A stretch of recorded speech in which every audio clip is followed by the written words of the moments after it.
November 1932. The winter following Japan's invasion of Manchuria was a difficult one. Biting winds sheared through the small boarding house, and the women stuffed cotton in between the fabric layers of their garments. This thing called the Depression was found everywhere in the world, the lodgers said frequently during meals, repeating what they'd overheard from the men at the market who could read newspapers. Poor Americans were as hungry as the poor Russians and the poor Chinese. In the name of the emperor, even ordinary Japanese went without. No doubt, the canny and the hardy survived that winter. But the shameful reports of children going to bed and not waking up, girls selling their innocence for a bowl of wheat noodles, and the elderly stealing away quietly to die so the young could eat, were far too plentiful. That said, the boarders expected their meals regularly, and an old house needed repairs.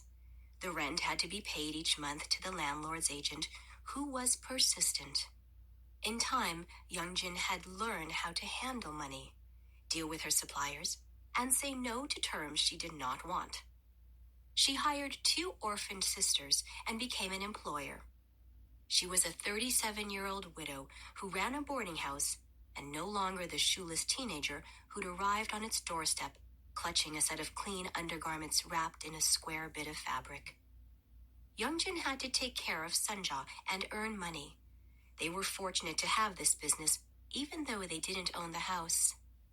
On the first of every month, each lodger paid 23 yen for room and board, and increasingly, this was not enough to buy grain at the market or coal for heat. The lodging fees couldn't go up because the men were not making any more money, but she still had to feed them the same amount. So from shin bones, she made thick, milky broths and seasoned the garden vegetables for tasty side dishes. She stretched meals from millet and barley and the meager things they had in the larder when there was little money left at the end of the month. When there wasn't much in the grain sack, she made savory pancakes from bean flour and water. The lodgers brought her fish they couldn't sell in the market, so when there was an extra pail of crabs or mackerel, she preserved them with spices to supplement the scantier meals that were sure to come. For the previous 2 seasons, 6 guests took turns sleeping in the one guest room. The 3 Chung brothers from Jolado fished at night and slept during the day shift, and 2 young fellows from Daegu and a widower from Busan worked at the seaside fish market and went to sleep in the early evening. In the small room, the men slept beside each other, but none complained because this boarding house was better than what they were used to back at their respective homes. The bedding was clean and the food was filling. The girls laundered their clothing well, and the boarding house keeper patched up the lodgers' worn work clothes with scraps to make them last another season. None of these men could afford a wife, so for them, this setup was not half bad. A wife could have given some physical comfort to a working man, but a marriage could beget children who would need food, clothing, and a home. A poor man's wife was prone to nagging and crying, and these men understood their limits. The rise in prices accompanied by the shortage of money was distressing, but the lodgers were almost never late with the rent. The men who worked at the market were occasionally paid in unsold goods, and Youngjin would take a jar of cooking oil in place of a few yen on rent day. Her mother-in-law had explained that you had to be very good to the lodgers. There were always other places for working men to stay. She explained, men have choices that women don't. At the end of each season, if there were any coins left over, Youngjin dropped them into a dark earthenware crock and stowed it behind a panel in the closet where her husband had put away the 2 gold rings that had belonged to his mother. At meals, Youngjin and her daughter served the food noiselessly, while the lodgers talked brashly about politics. The Chung brothers were illiterate, but they followed the news carefully at the docks and liked to analyze the fate of the country at the boarding house dining table. It was the middle of November, and the fishing had been better than expected for the month. The Chung brothers had just woken up. The evening shift lodgers would soon be heading home to sleep. The fishermen brothers would eat their main meal before going out to sea. Well rested and feisty, the brothers were convinced that Japan couldn't conquer China. Yes, the bastards can take a nibble, but China will not be eaten whole. Impossible, exclaimed the middle Chung brother. Those dwarves can't take over such a great kingdom. China is our elder brother. Japan is just a bad seed. Fatso, the youngest brother, cried, slapping down his cup of warm tea. China will get those sons of bitches. You watch. The poor men mocked their powerful colonizer within the shabby walls of the boarding house, feeling secure from the colonial police who wouldn't bother with fishermen with grandiose ideas. The brothers boasted of China's strengths, their hearts yearning for another nation to be strong since their own rulers had failed them. Korea had been colonized for 22 years already. The younger two had never lived in a Korea that wasn't ruled by Japan.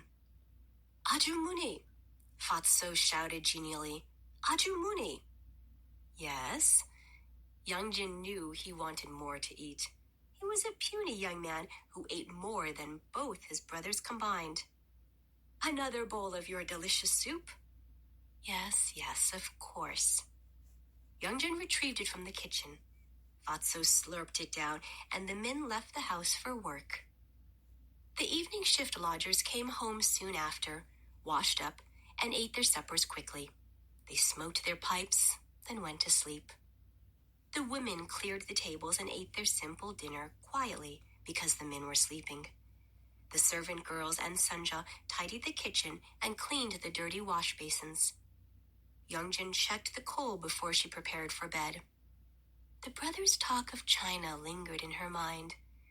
Huni used to listen carefully to all the men who brought him news, and he would nod, exhale resolutely, and then get up to take care of the chores. No matter, he would say, no matter. Whether China capitulated or avenged itself, the weeds would have to be pulled from the vegetable garden, rope sandals would need to be woven if they were to have shoes, and the thieves who tried often to steal their few chickens had to be kept away. The dampened hem of Beck Isak's woolen coat had frozen stiff, but at last Isak found the boarding house. The long trip from Pyongyang had exhausted him. In contrast to the snowy north, the cold in Busan was deceptive. Winter in the south appeared milder, but the frosty wind from the sea seeped into his weakened lungs and chilled him to the marrow. When he'd left home, Isak had been feeling strong enough to make the train journey, but now he felt depleted again, and he knew he had to rest. From the train station in Busan, he had found his way to the small boat that ferried him across to Yeongdo, and once off the boat, the coal man from the area had brought him to the door of the boarding house. Isak exhaled and knocked, ready to collapse, believing that if he could sleep well for the night, he would be better in the morning. Youngjin had just settled onto her cotton-covered pallet when the younger servant girl tapped on the door frame of the alcove room where all the women slept together. Achumoni, there's a gentleman here. He wants to speak to the master of the house. Something about his brother who was here years ago. The gentleman wants to stay.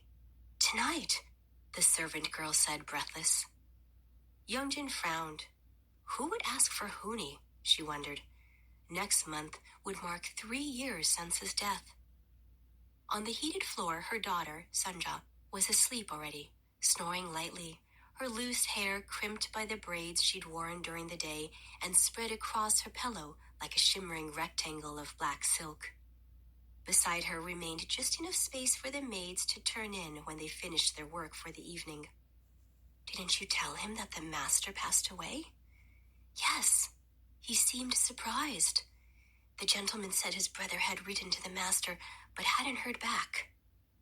Youngjin sat up and reached for the muslin hanbok that she'd just removed, which was folded in a neat pile by her pillow. She put on the quilted vest over her skirt and jacket. With a few deft movements, Youngjin put her hair into a bun. At the sight of him, it made sense that the maid hadn't turned him away. He was formed like a young pine, straight and elegant, and he was unusually handsome.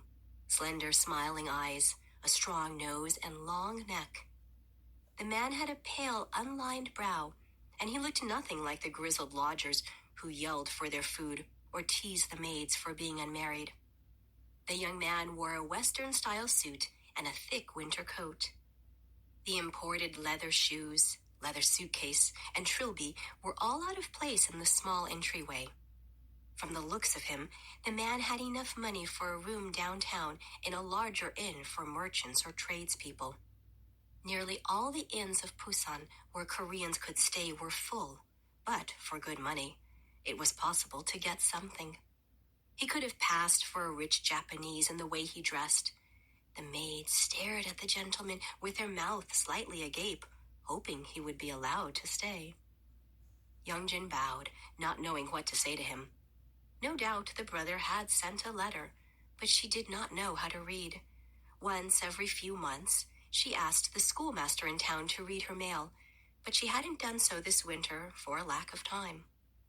Ajumoni, he bowed. I hope I didn't wake you. It was dark when I got off the ferry. I didn't know about your husband until today. I am sorry to hear the sad news. I am Baek Isak. I come from Pyongyang. My brother, Baek Yosep, stayed here many years ago. His northern accent was mild, and his speech was learned. I'd hoped to stay here for a few weeks before going to Osaka. Youngjin looked down at her bare feet. The guest room was already full, and a man like this would expect his own sleeping quarters. At this time of night, to find a boatman to take him back to the mainland would be hard. Isak withdrew a white handkerchief from his trousers and covered his mouth to cough. My brother was here almost 10 years ago. I wonder if you remember him. He had admired your husband very much. Youngjin nodded. The older Baek stood out in her memory because he wasn't a fisherman or someone who worked in the market. His first name was Yosep. He'd been named after a person in the Bible. His parents were Christians and founders of a church up north. But your brother, that gentleman didn't look like you very much. He was short with round metal spectacles. He was headed to Japan. He stayed for several weeks before going. Yes. Isak's face brightened. He hadn't seen Yosep in over a decade. He lives in Osaka with his wife. He's the one who wrote to your husband. He insisted that I stay here. He wrote about your stewed codfish. Better than home, he said. Youngjin smiled. How could she not? Brother said your husband worked very hard. Isak didn't bring up the club foot or the cleft palate, though of course Yosep had mentioned these things in his letters. Isak had been curious to meet this man who'd overcome such difficulties. Have you had dinner? Youngjin asked. I'm all right, thank you. We could get you something to eat. Do you think I could rest here? I realize you were not expecting me, but I've been traveling now for 2 days. We don't have an empty room, sir. This is not a big place, you see. Isak sighed, then smiled at the widow. This was his burden, not hers, and he did not want her to feel bad. He looked about for his suitcase. It was near the door. Of course. Then I should return to Busan to find a place to stay. Before I head back, would you know of a boarding house around here that might have a spare room for me? He straightened his posture, not wanting to appear discouraged. There's nothing around here, and we don't have an empty room, Youngjin said. If she put him with the others, he might be upset about the smell of the men. No amount of washing could remove the fish odors from their clothes.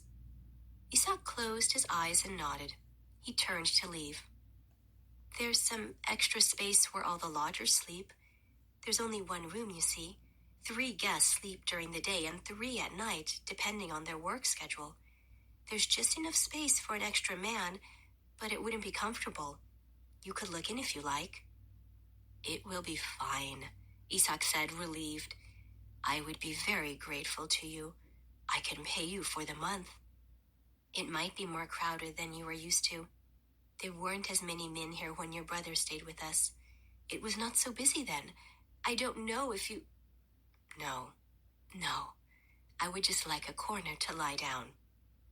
It's late, and the wind is very strong tonight. Youngjin felt embarrassed suddenly by the condition of her boarding house, when she had never felt this way before. If he wanted to leave the next morning, she would give him back his money, she thought. She told him the monthly rate that had to be paid up front.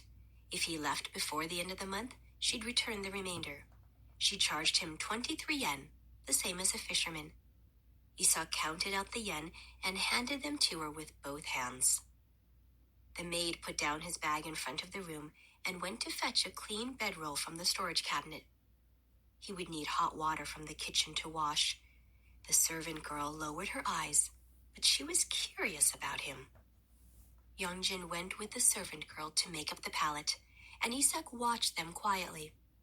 Afterward, the maid brought him a water basin filled with warm water and a clean towel. The boys from Daegu slept side by side neatly, and the widower slept with his arms raised over his head. Isak's pallet was parallel to the widower's. In the morning, the men would fuss a little about having to share the space with another lodger, but it wasn't as if Youngjin could have turned him out.